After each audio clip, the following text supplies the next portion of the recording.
Bom dia, sejam bem-vindos. Chegou o fim de semana, sábado, e estamos nós aqui para completar a nossa série aí, a nossa sequência do valente também sente dentro do olhar e para os montes, que é de onde vem o nosso socorro. E nosso socorro tem vindo de forma linda, diretamente das mãos de Deus para nossas vidas. Então, se você chegou aqui agora, nós já estamos na sexta parte, sexto episódio desta série Valente Também Sente, falando sobre a depressão em nossa vida, através do exemplo da depressão do profeta Elias. Se você chegou aqui agora, então eu vou te aconselhar a fazer assim: volta aqui no canal, na playlist, já está lá disponível todos os vídeos desde segunda-feira, aí você assiste todos eles e depois você assiste aqui, porque esta palavra, esse modelo deste devocional, ele se complementa, é a mesma passagem, mas nós trabalhamos com ela passo a passo, recebendo dos céus as orientações de Deus e a ministração do Senhor através da palavra.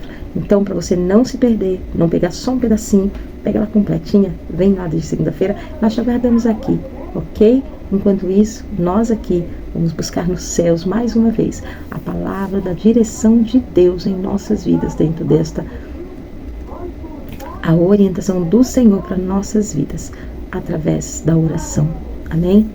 Senhor Jesus, muito obrigado. Pai, estamos quase completando esta semana debaixo da Tua graça, da Tua unção. Obrigada, Senhor, por cada dia, cada ensinamento, cada versículo, cada ministração que o Senhor tem nos dado.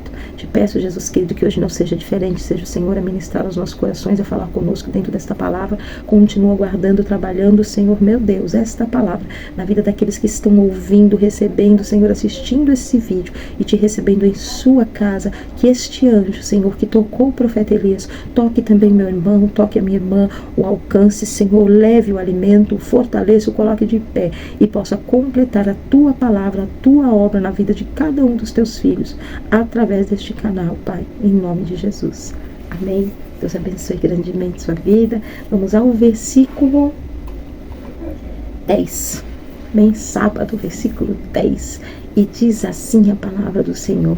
E ele disse: tenho sido muito zeloso pelo Senhor Deus dos exércitos, porque os filhos de Israel deixaram a tua aliança, derrubaram os teus altares, mataram os teus profetas à espada, e só eu fiquei, e buscam a minha vida para me tirarem. E Deus lhe disse: sai para fora, põe-te neste monte perante o Senhor. E eis que passava o Senhor, como também um grande e forte vento que fendia os montes e quebrava as penhas diante do Senhor. Porém o Senhor não estava no vento. E depois do vento, um terremoto. Também o Senhor não estava no terremoto. E depois do terremoto, um fogo. Porém também o Senhor não estava no fogo. Amém? Vamos parar aqui no fogo.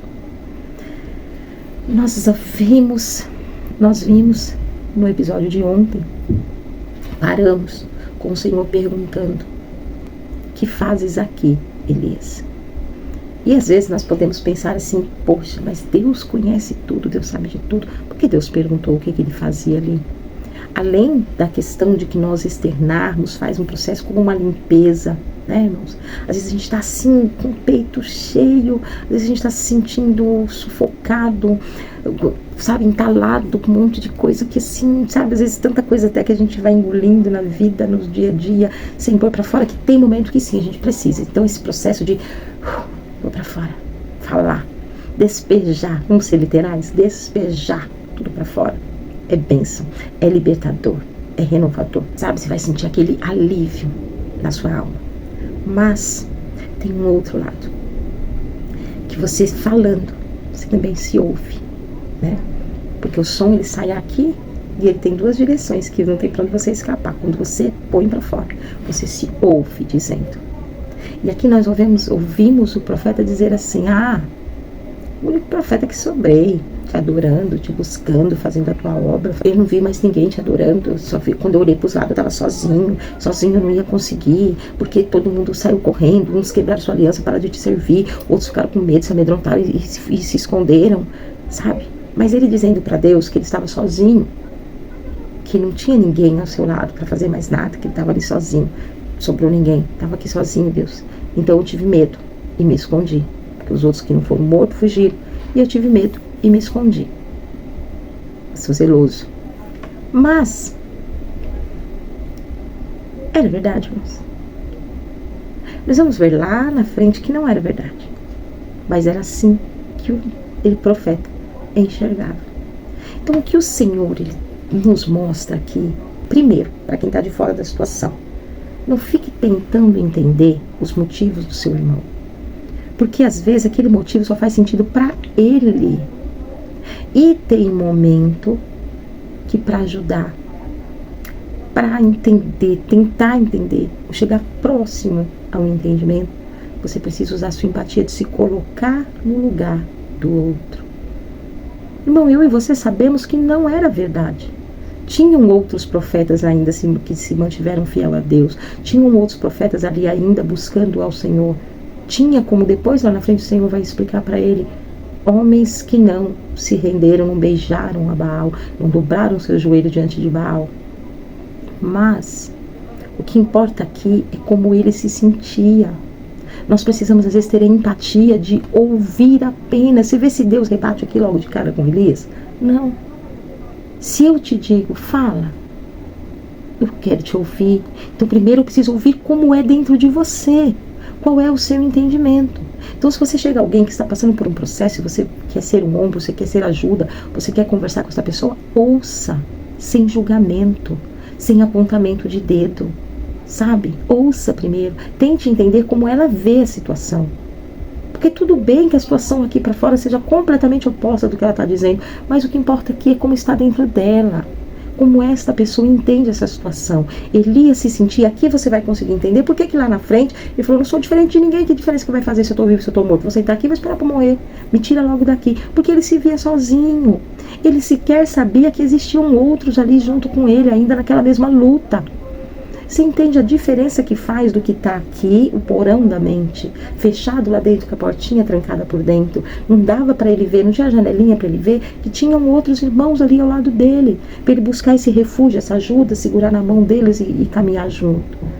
Por isso é importante você ter empatia de tentar entender como se passa na mente dele, como ele vê aquela situação.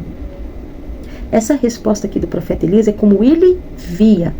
E o que importa é que foi como ele via que causou a dor, irmão. Não importa qual é a verdade. Sabe? Às vezes a pessoa quer ajudar o outro, mas ela quer ajudar com a sua verdade. Ela quer se autoafirmar em cima do outro. Não é ajudar, é se autoafirmar. Aí a pessoa tá ali expondo, porque já é difícil você fazer a pessoa que está neste processo se expor, se abrir.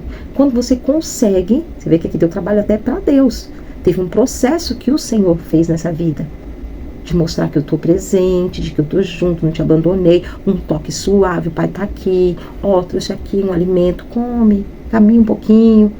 Você está entendendo? Nem Deus chegou assim, abruptamente na vida do profeta. É um passo a passo, um processo, que precisa ser respeitado cada etapa. E nessa etapa aqui, o Senhor podia já chegar falando, soltando a verdade. O Senhor disse, não, Elias, o que você está fazendo aí, filho? Me conta, o que está acontecendo? E ele ouve o profeta falando o que está se passando. E aí, como eu disse, que tem pessoas que até se sujeitam a ouvir, mas quando a pessoa mal terminou de falar, já começa a avalanche de apontamento. Não, mas você está errado, não é desse jeito que você está vendo. As coisas não são assim como você está falando. Não, porque se você ficar pensando assim, pronto, você colocou a pessoa de volta no buraco. Porque a mente dela é dela. Não adianta você ir mostrar, você vai fazer a pessoa se sentir pior. Porque ela já está enxergando daquele jeito, já não se sente bem. E você já começa a apontar que você está totalmente errado, porque você está querendo ver as coisas só do seu jeito, porque isso não é assim. Então você começa aquele sermão em cima da pessoa, que ela olha para dentro de si, se fecha de novo, vai puxando a portinha, você está falando, ela está puxando a portinha, você não está nem vendo. Daqui a pouco ela tranca, e lá dentro ela está pensando assim, tá vendo? É só isso mesmo. Sem nem enxergar direito as coisas como está acontecendo. Você está entendendo que Deus está falando conosco, comigo e com você? Tem momentos que a gente precisa ser apenas o ouvido para auxiliar nossos irmãos, para auxiliar as pessoas ao nosso redor. Para mim, no momento que eu passei, teve um momento que Deus me preparou um ouvido para me ouvir. Sabe? E aí, nesse momento, comigo e com você, se estiver passando por essa mesma situação, Deus quer que você fale, como ele perguntou para Elias. E aqui Elias falou.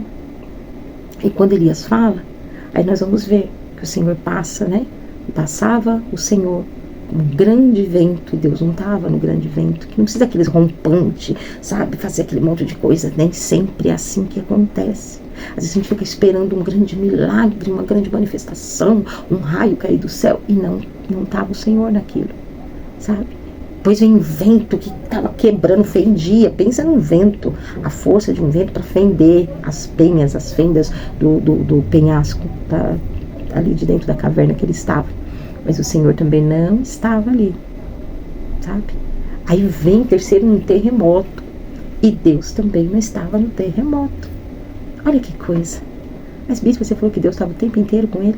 E estava. Mas você tem que vir comigo até amanhã, para ver que Deus não estava no vento, não estava no terremoto e também não estava no fogo, porque depois do vento forte, do terremoto, ainda o Senhor permitiu que veio um fogo, mas também Deus não estava no fogo. Mas você vai ver que sim, Deus permanecia o tempo todo ao lado do seu filho, guardando o momento para retirá-lo de vez daquela situação. Amém? Vem comigo que amanhã a gente encerra esse entendimento dentro desta palavra linda que papai tem trazido aos nossos corações, amém? Que o amor de Deus, a graça de nosso Senhor e Salvador Jesus Cristo, a doce consolação do Espírito Santo de Deus esteja aí contigo, sobre a tua vida, tua casa e toda a sua família, hoje e sempre, até que Jesus venha nos buscar. E se ele não vier até amanhã, eu te espero amanhã para nós encerrarmos essa sequência em nome de Jesus, amém? Fica com Deus.